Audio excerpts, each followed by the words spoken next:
The date today is an ominous March 13th, 2020. Why do I say ominous? Because it is Friday the 13th, but not to worry. In this video, we're gonna remain alert, not anxious. I'm not gonna give you any number updates starting this video because I think the numbers are horribly inaccurate, especially here in the United States, for one main reason. We don't have enough testing kits to find out who actually has this virus, but let's talk about it. You ready? The WHO has officially labeled this virus a pandemic. Not really surprising, 2 videos ago, we said that it was technically a pandemic then. Now we have this label on it. What does it mean for you? Practically speaking, not much. It means that this virus is internationally spreading. It can spread through countries very easily. There's more funding available, more communication happening between health agencies. But on a day-to-day standpoint, this pandemic label shouldn't really affect you. You may have noticed there's closures happening, cancellations happening all across the board. In fact, I had 5-6 speaking engagements get postponed, speaking at Johns Hopkins, Yale, the College of New Jersey. All of these have to take a back seat for public safety. Now, I know seeing all these cancellations can get you worried, but we're gonna stay alert, not anxious. Cancellations are a good thing. This is a public health measure that actually shows solidarity within our community. Because when we shut down these events, we limit how this virus spreads. Why is it important to limit this virus spread?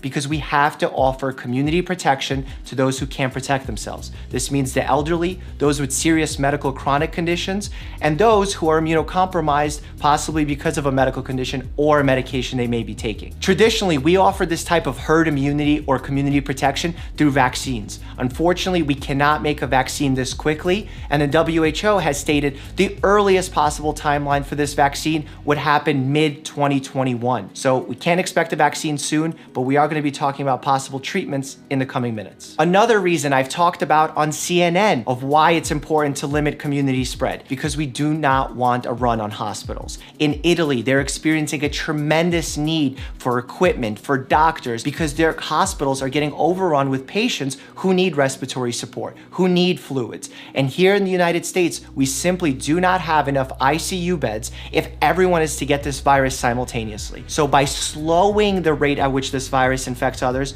we're doing something called flattening the curve. Traditionally, when a population of individuals gets sick, there's a bell curve that happens. What we like to do is to flatten this curve.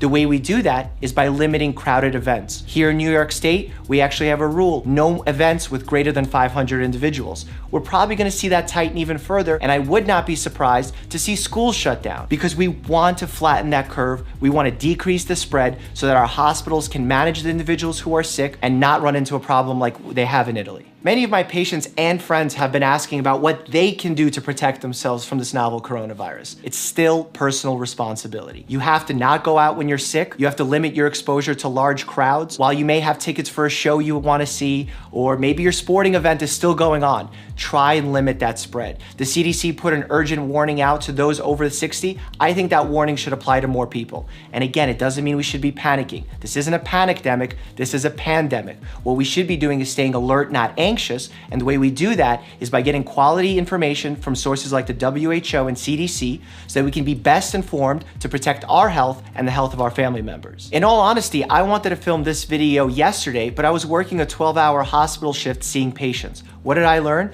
There's truly a scarcity of supplies. N95 masks, which are the properly fit masks that we as health professionals should be wearing to decrease viral spread. The surgical masks, those inexpensive masks you see on social media, we need our patients to wear those so they don't get us sick. And finally, and the most importantly, testing kits. We need more testing kits. We need to be able to identify who has COVID-19 and who has another virus that's less important in this given time. Without testing kits, we can't properly quarantine people, and we're obviously quarantining people that do not have COVID-19, and that's truly a problem. So I call on the White House Coronavirus Task Force, get us the equipment we need on the front lines as health professionals, because the last thing we want to happen is to have more doctors, nurses, CMAs, PAs, all of us on the front lines to get sick and then not have anybody to take care of our patients. Let's go ahead and jump into the subject that I'm most passionate about, misinformation. People die from the flu. And this is very unusual. And it is a little bit different, but in some ways it's easier and in some ways it's a little bit tougher. There are some similarities between the flu and COVID-19, but there are very serious differences. Similarities, they're both viruses. They both spread through respiratory droplets. The symptoms are similar. However, the severity is quite different, the lethality is quite different. And most importantly, we do not have a vaccine and we don't have an antiviral medication FDA approved to treat COVID-19. What does all that mean? It means the lethality rate is gonna be higher. More people are gonna lose their lives because of COVID-19 than the flu. More people are gonna get infected with COVID-19 than the flu because it's more infectious. Early research suggests this virus can spread 2 to 3 times faster than the influenza virus. This is why it's become a pandemic in a matter of months. There is a chain letter going around titled Information on Coronavirus. I can't believe I'm even saying the term chain letter, but it is going around via email and Twitter. I saw even Brother Nature retweeted it, and it has like 114,000 retweets on it. It has quote unquote Stanford notes on coronavirus. Stanford came out and did a public message, said they have nothing to do with this because this misinformation is spreading like wildfire. Some of the things written in here. Drinking warm water is effective for all viruses. If you have a runny nose and sputum, you have a common cold. It talks about a 10-second breathing test that if you're able to hold your breath for 10 seconds, you don't have the novel coronavirus. What? None of this is medically accurate. And this goes to show that just because a celebrity gets a lot of retweets or likes on a given post, it does not mean it's accurate information.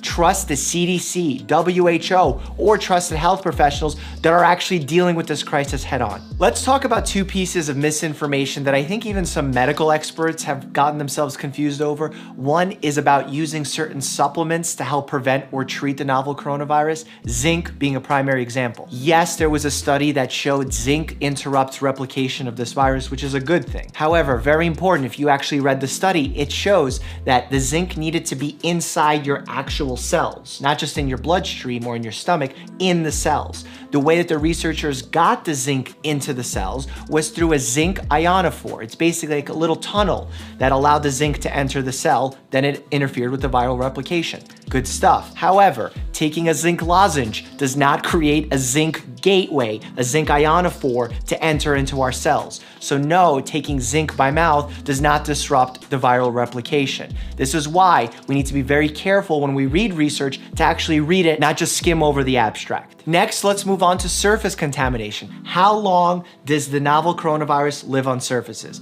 There's been some really good research coming out in this area, and the range that we're seeing is from hours to a day or 2, sometimes 3 days if we see perfect temperature, humidity, and surface conditions. This virus does live longer on plastic and steel surfaces, meaning non-porous ones, so you want to make sure to be wiping down commonly used surfaces like keyboards, like faucets. That's obviously very important. But the doctors that are going out there and saying that it lasts 1 to 2 weeks, practically speaking, especially outdoors, that's not true. And in the one study that came out and talked about this 9-day period, it was for a very specific substrain of this virus, does not apply to the majority of cases. Also, I'm gonna reiterate, the primary driver of how this virus spreads is through respiratory droplets, meaning that you inhale them, you touch your mouth, eyes, or nose. So surface contamination is a possible way to spread it, but the main one is those aerosolized particles. It doesn't mean it's airborne because it's not technically airborne, it's aerosolized particles that are temporarily hanging in the air. It's what I call germ hang time. That's why in the wintertime, there's a higher chance you get sick because the air is drier, more germs hanging in the air for a longer period of time, easier to get sick. The longest that we've seen them hang around, 3 hours for this novel coronavirus. So it is possible to walk into a room that's empty where someone sneezed before and inhale some of these respiratory droplets, but outdoors, that's not something you should be concerned about because the sun